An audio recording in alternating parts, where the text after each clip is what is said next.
let's talk about Labour vows it will make it easier to change gender in policy switch. Now, I don't know about you. I looked at this headline. And I mean, Keir Starmer seems to go with the wind. I mean, first of all, they said that, and then Nicola Sturgeon ran into all of that problem. And then,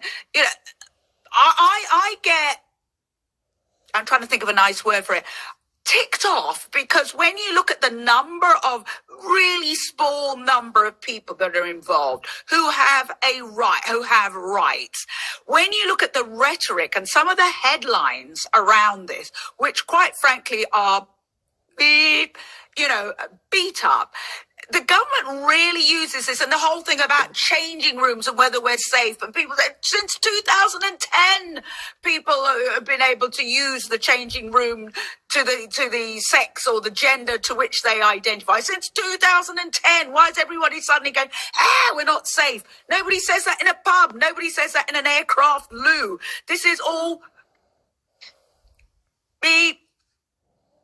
Sorry. I think you hit on a really important point, Trisha, actually, which is that this isn't actually about trans rights per se. I think it's about a backlash to something. Yeah. You often have these movements which take place incrementally without a lot of fuss. Then suddenly there's a cultural moment and there's a huge backlash, and that gains momentum. We had it with gay rights as well, obviously.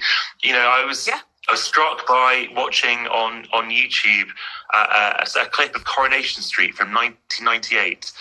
Where a trans character, Hayley, who if she was introduced now would be provoking all kinds of wrath and fury about wokeness. This was 1998 and passed without any comment. A trans character presented in a progressive, friendly, light. And there was a scene where she tried to use the women's toilets. A hostile character said she couldn't, and then everyone ganged up on the hostile character, and she was allowed to use the women's toilets, and nothing was said of it again. And this is 1998. 1998.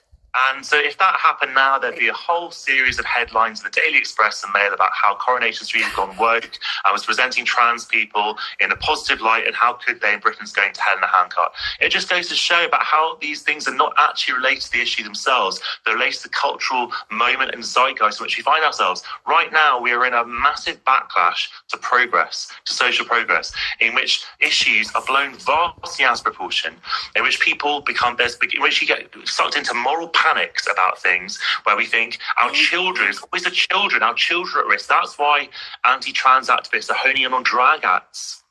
All these people are sexualising our children. They have to be stopped. Exactly the same kind of language that was used in the 1980s about gay people. You have a person who identifies as a woman who horribly has been convicted of rape, and suddenly it becomes all trans women are a threat. In much the same way that if in the 1980s a single gay man was found to have been a paedophile, it became, well, if one person is, maybe everyone should be under some kind of suspicion. And should we protect our children? If one person, then shouldn't the children come first? And that is the kind of corrosive attitude that is prevailing at the moment.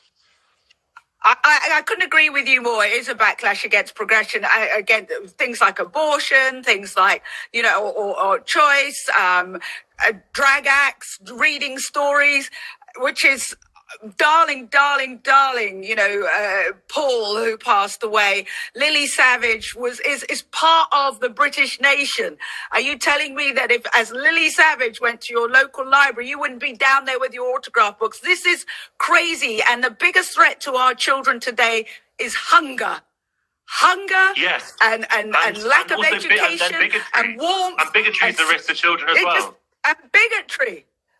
Jonathan, that's why I love talking to you.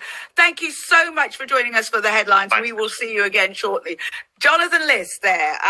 Tell us what you think. I'm sure you will. Back with a lot more in just a moment.